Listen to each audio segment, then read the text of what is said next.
साथियों, आप लोग देख रहे हैं ये लाइव में आप लोग को खनन दिखा रहे हैं। ये कल रात में मशीनें चली थी।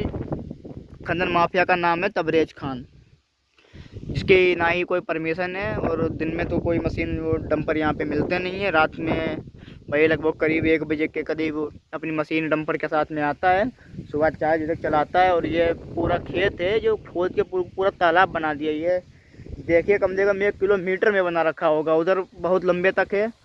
और आप लोग देखना, इधर भी बहुत लंबे तक है, पूरा तालाब बना दिया।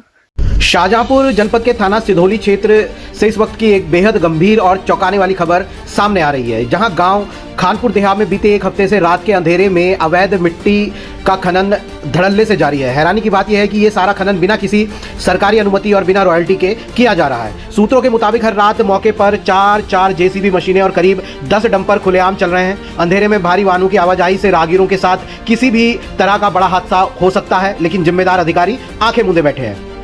बताया जा रहा है कि आज से करीब 5 से 6 साल पहले तक जिन लोगों का मिट्टी का कारोबार बेहद सीमित था, वही लोग आज खनन माफिया बन चुके हैं। इनमें प्रमुख नाम बताए जा रहे हैं तबरेज, गंगा वर्मा, अतिउल्लाह और राकेश मिश्रा। सवाल यह है कि आखिर इतनी तेजी से आई अकूत संपत्ति कहां से आई? क्या इनके द्वारा किए जा रहे खनन की रॉयल्टी सरकार के राजकोष में जमा हो रही है, या फिर पूरा खेल काले धन का है? यह अब जांच का बड़ा विषय बन चुका है। खनन माफिया भोले भाले किसानों को बहला फुसलाकर सस्ते दामों में मिट्टी खरीद लेते हैं और फिर जेसीबी से 6 से 7 फुट तक गहरी खुदाई कर डालते हैं। नतीजा यह है कि वो जमीन खेती के लायक ही नहीं बचती। किसान भविष्य में भारी नुकसान झेलने को मजबूर हो जाता है। इतना ही नहीं, शाहजहांपुर मोहम्मदी रोड पर खन्ना जी के पेट्रोल पंप के पास स्थित नन्हे ढाबा पर भी गंभीर सवाल खड़े हो रहे हैं। आरोप है कि यही ढाबा खनन माफियाओं को संरक्षण देने का केंद्र बना हुआ है, जहां से पूरे नेटवर्क को सहारा मिलता है। स्थानीय लोगों और किसानों की मांग है कि इस अवैध खनन पर तत्काल रोक लगाई जाए, दोषी खनन माफियाओं पर सख्त कानूनी कार्रवाई हो और सरकारी राजस्व को हो रहे नुकसान की उच्च स्तरीय जांच कराई जाए। अब देखना यह है कि प्रशासन कब जागता है या फिर मिट्टी के इस काले कारोबार में कानून भी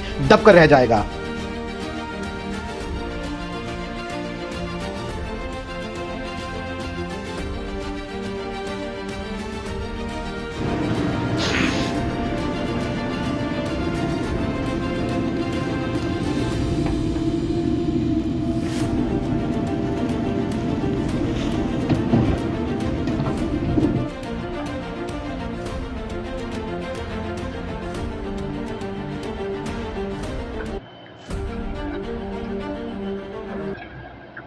पार्किंग वाले नहीं